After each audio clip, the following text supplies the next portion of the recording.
वर्तमान एनडीए को बहुत एकजुट आगे चल के 5 सालों बाद आप नहीं देख रहे हैं इसी फॉर्म में। हम उसको, और मेरे नेता, मेरे राष्ट्रीय अध्यक्ष की क्षमता इस प्रकार से है, उन्होंने जिस प्रकार से हम लोगों को ग्रूम किया है, या प्रतिदिन हम लोग जो ग्रूम हो रहे हैं, I think will be able to tackle whatever comes in our way. प्रखंड के स्तर का जो कार्यकर्ता है, या जो जिला के स्तर का कार्यकर्ता है, या जो प्रदेश स्तर के जो पदाधिकारी हैं, वो एक दूसरे से कन्फाइंड होकर एक दूसरे से संवाद स्थापित कर रहे हैं। एक तरफ 9.5 लाख एकड़ जमीन है वक्फ के पास, और 70% भारत के मुसलमान के पास वो भूमिहीन है। ये जवाब कौन देगा? पारिवारिक लड़ाई तो अब आपकी एक तरह से राजनीतिक लड़ाई बन चुकी है। लेकिन माँ जो है वो माँ है। माँ आपकी या माँ मेरी या माँ किसी की भी, सब सम्माननीय है, पूजनीय है। नोरमा ग्रुप, जो सोचता है वो करता है, आपके अपने सपनों का आशियाना। नोरमा ग्रुप, जो सोचता है वो करता है, आपके अपने सपनों का आशियाना।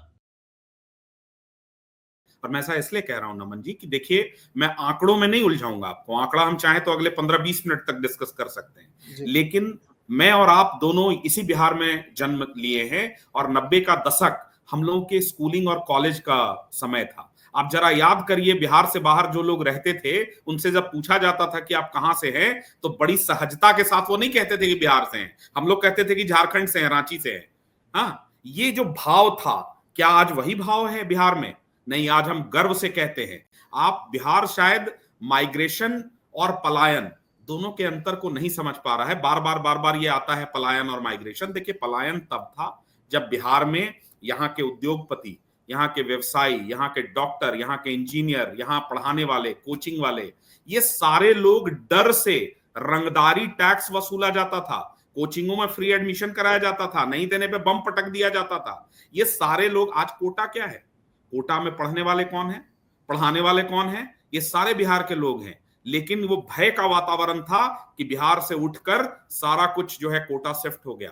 और माइग्रेशन वो है जहां आज अच्छे विकल्प के लिए, रोजगार के अच्छे विकल्प के लिए, शिक्षा के अच्छे विकल्प के लिए कुछ कमियां हैं, और उसको लगातार दूर भी की जा रही हैं। लेकिन आज पलायन नहीं है, आज माइग्रेशन है। और इस माइग्रेशन को भी हम आपको आश्वस्त करते हैं कि आने वाले 5 से 10 वर्षों में बहुत हद तक कम कर लिया जाएगा।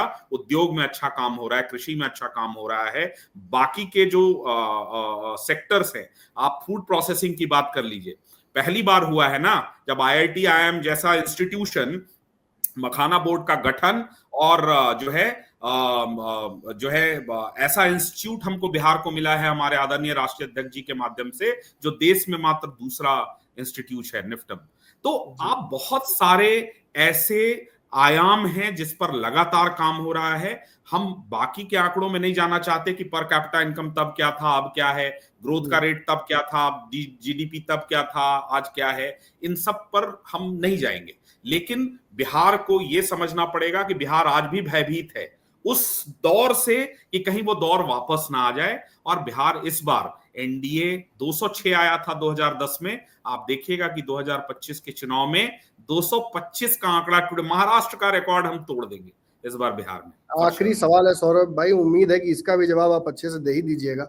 सीटों को लेकर क्या डिमांड है लोजपा की, और क्यों सीट को लेकर अब तक कोई बातचीत नहीं सार्वजनिक हो पा रही है? देखिए, मुझे लगता है कि चुनाव में अभी भी 6 महीने का समय, मतलब आप लोग बैठ रहे हैं, चंपारण मटन खा रहे हैं, कभी दही चूड़ा चल रहा है, कभी कोई बैठक, कभी कुछ इफ्तार, मेन मुद्दा पे आप लोग आ नहीं रहे हैं। सीट बंटवारा आप लोग का फंस रहा है पेच, सभी की डिमांड हाई है। कोई पेच नहीं है, कहीं से कोई पेच नहीं है। सिंपल है, 5 दल हैं, 5 प्रमुख दल हैं, भारतीय जनता पार्टी और जनता दल यूनाइटेड बड़े भाई की भूमिका में है।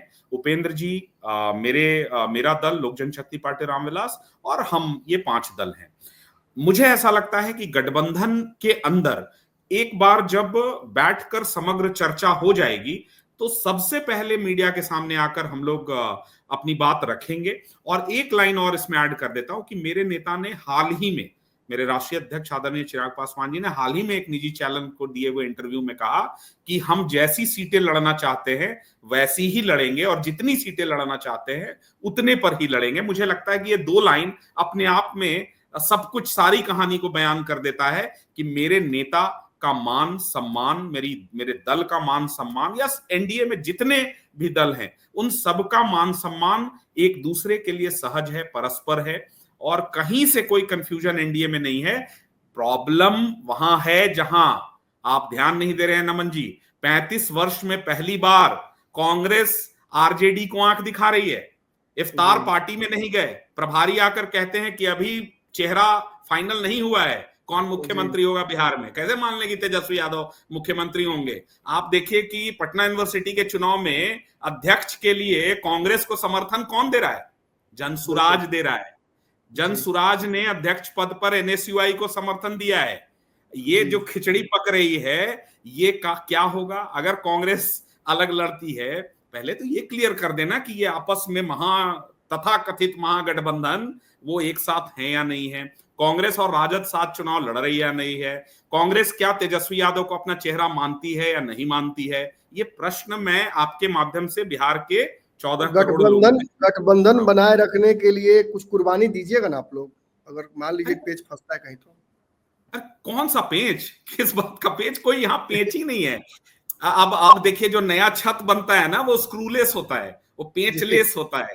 तो एनडीए का जो नया गठबंधन है, हमारा जो छत है, उसमें कोई पेच है ही नहीं, कहीं कोई पेच नहीं। एक और सवाल सौरभ जी, मुझे पता है कि इन विषयों पर आपके नेता बहुत टिप्पणी नहीं करते, पारिवारिक लड़ाई तो अब आपकी एक तरह से राजनीतिक लड़ाई बन चुकी है, लेकिन खबर आई है कि साहबन्नी से खगड़िया में जो चिराग पासवान की बड़ी माँ हैं, उनके जो पैतृक आवास है वहां पर, उसमें कई जो कमरे हैं उनमें ताला मार दिया है पशुपति पारस जी और उनके जो लोग हैं। उन्होंने संपत्ति पर अपना क्लेम करने के लिए कहा जा रहा है कि उन्हें घर से बाहर करने की स्थिति उत्पन्न की जा रही है।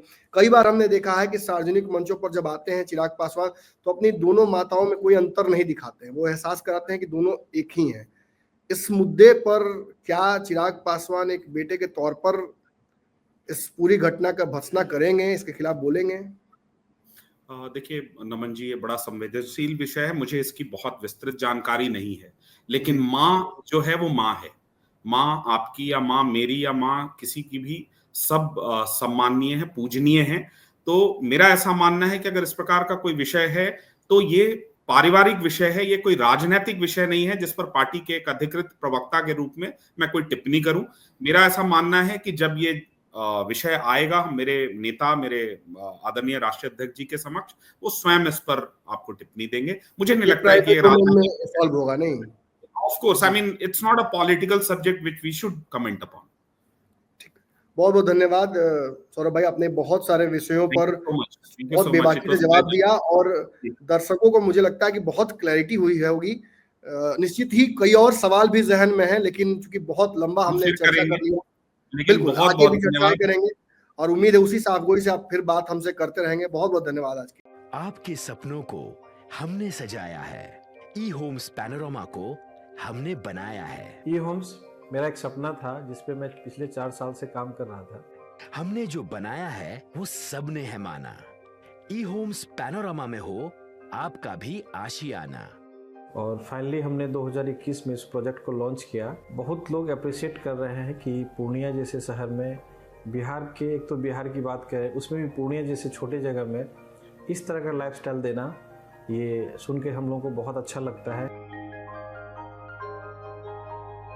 ई होम्स में हमने कुछ और भी किया है, जैसे हम जिस जगह में रह रहे हैं हमारे फैमिली सिक्योर हो, उनको सिक्योरिटी का ध्यान में रखा है।